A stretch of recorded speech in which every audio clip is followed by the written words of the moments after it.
Hello' students, আজি তোমালোকক class 9ৰ যিখিনি আমি পুনৰালোচনা পঢ়ি আছিলোঁ তাৰ অনুসলনি আৰু 1ৰ কুৱেশ্যন নম্বৰ 4টো মই কৰাই দিবলৈ লৈছোঁ।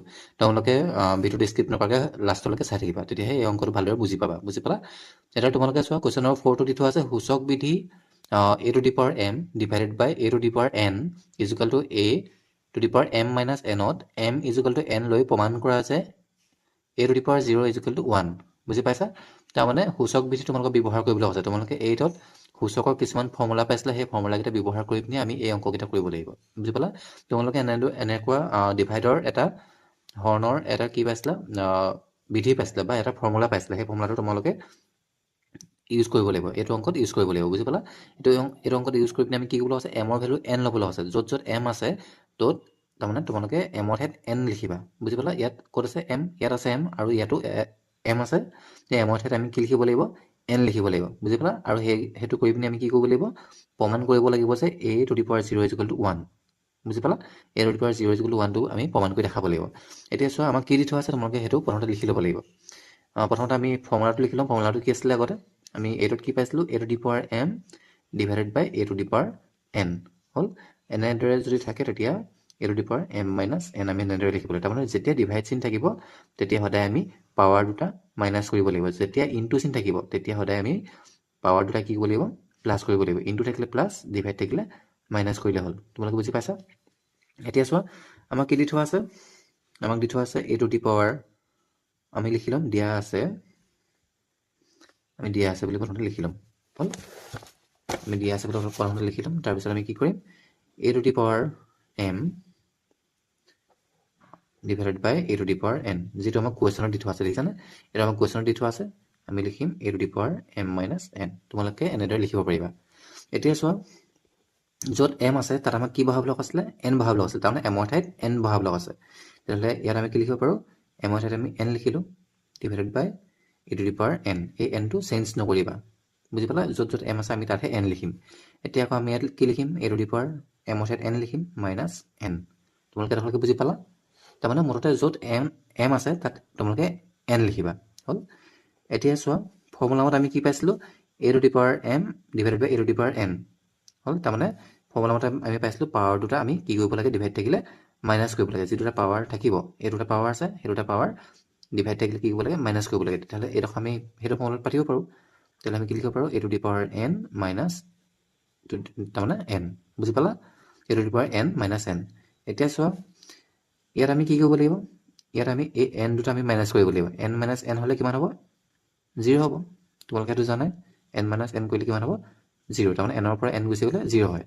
এতিয়া আমি লিখিম, ইয়াতো তেনেদৰে আমি লিখিব পাৰোঁ, a to the power কি হ'ব, n ৰ পৰা nটো যদি মাইনাছ কৰিলে কিমান হ'ব, 0 হ'ব। তোমালোকে সেইটো জানাই। এতিয়া চোৱা, আমি জানো যে, আমি কি জানো, যেতিয়া এটা পাৱাৰ 0 থাকে, যেতিয়া সংখ্যাটাৰ পাৱাৰ 0 থাকে তেতিয়া তাৰ ভেলু সদায় 1 হয়। আমি সেইটো কথা আগতে 8ত পঢ়ি আহিছিলোঁ। এতিয়া পাৱাৰটো ইয়াত কি আছে, 0 আছে। তাৰমানে ইয়াত 0 আছে পাৱাৰটো। হ'ল, তাৰমানে এই পাৱাৰটো হৈছে 0। তেতিয়াহ'লে আমি ইয়াৰ ঠাইত কি লিখিব পাৰোঁ, 1 লিখিব পাৰোঁ। আমাক কুৱেশ্যনটো সেইটোও দিছিলে চোৱা, হয়নে?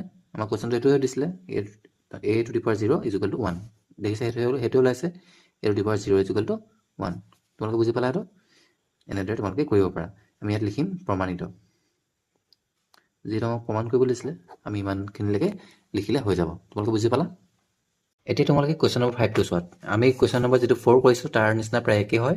সূচক বিধি a to the power m divided by a to the power n is equal to a to the power m minus n-ত এইবাৰ এমৰ ভেলু আমাক কি ল'বলৈ দিছে, 0 ল'বলৈ দিছে। আগতে আমাক এমৰ ভেলু n ল'বলৈ দিছিলে।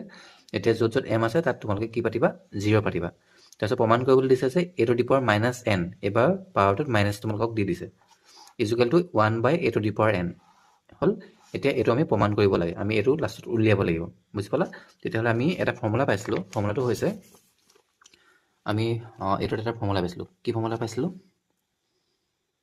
ৰ'বা, ফৰ্মুলাটো আমি পিছত লিখিম। প্ৰথমতে আমি কৰিব লাগিব, প্ৰথমতে আমি দিয়া আছে বুলি লিখি ল'ম। দিয়া আছে আমাক কি দি থোৱা আছে, a to the power m divided by a to the power n হ'ল, is equal to a to the power m minus n। তোমালোকে দেখোন বুজি পাইছা? এতিয়া চাবা, আমাৰ কোনটো ফৰ্মুলা আছিলে, আমি পাইছিলোঁ ফৰ্মুলাটো a to the power m minus m divided by a to the power n তাৰ ফৰ্মুলাটো কি আছিল a to the power m minus n আমি এইটো ফৰ্মুলা আগতে পাইছিলো এতিয়া আমি কি কৰিব লাগিব য'ত য'ত m আছে তাত আমি কি বহাব লাগিব 0 বহাব লাগিব ইয়াতো m আছে আৰু ইয়াতো m আছে তেতিয়াহ'লে ইয়াত আমি কি বহাম এবাৰ আমি 0 বহাম হল এনেদৰে আমি বহাব পাৰো এতিয়া চোৱা 0 minus n তোমালোকে বুজি পাইছা এতিয়া চাবা এইটো ফৰ্মুলা মতে কোনটো ফৰ্মুলা মতে পৰিলে এইটো ফৰ্মুলা মতে পৰিলে তাৰমানে a to the power m divided by a to the power n তাৰমানে এইটো আমি 0 টো আমি m বুলি ধৰিছো a to the power m divided by a to the power n তাৰ ফৰ্মুলাটো কি আছিল a to the power m minus n তাৰমানে ইয়াত m ৰ ভ্যালু যেহেতু 0 হয় সেইকাৰণে আমি 0 minus n পাইছো এইফালে লিখিম আমি কি লিখিম বাৰু 0 ৰ পৰা n টো মাইনাস কৰি দিয়া মাইনাস কৰিলে কিমান হ'ব মাইনাস n এ বহিব বুজি পালা শূন্যৰ লগত যিকোনো সংখ্যা যদি বিয়োগ কৰা তেতিয়া এ মাইনাস সেই সংখ্যাটোৱে বহে বিয়োগ চিনটো খালি বহাব লাগিব বুজি পালা তাৰ পিছত এতিয়া আমি এটো কি বুলি লিখিব পাৰো এতিয়া আমি এটো লিখিব পাৰো a to the power minus n লিখিব পাৰো কাৰণ এটো একে ইয়াত যিখাই কৈছিলা যেনেকৈ কৈছিলা ইয়াতো আমি তেনেকৈ কৰিব লাগিব যে শূন্যৰ পৰা আমি n টো মাইনাস কৰি মাইনাস n পাইছো তোমালোকে বুজি পালে দেখো এতিয়া চাবা আমি এটা আকৌ ফৰ্মুলা ইয়াত পাও a to the power minus n a to the power minus n ৰ ফৰ্মুলাটো কি আছিল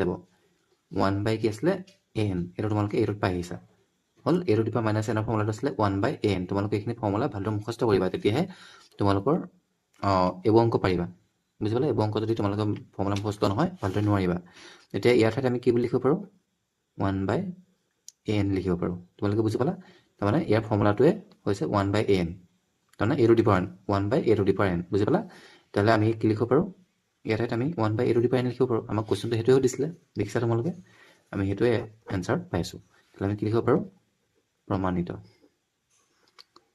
আমি প্ৰমাণিত বুলি লিখিব পাৰো তোমালোকে বুজি পালা যদি বুজি পোৱা নাই তোমালোকে আকৌ ভিডিওটো ৰিপিট কৰি চোৱা আৰু ফৰ্মুলা কেইটা ভালদৰে মুখস্থ কৰা বা ফৰ্মুলাটো ভালদৰে বুজিবৰ কাৰণে ট্ৰাই কৰা তেতিয়া এইটো অংক ভালদৰে তোমালোকে বুজি পাবা ঠিক আছে আজিলৈ আহোঁ তোমালোকে মোৰ চেনেলটো ছাবস্ক্ৰাইব কৰি দিবা ঠিক আছে আৰু আজিলৈ বাই বাই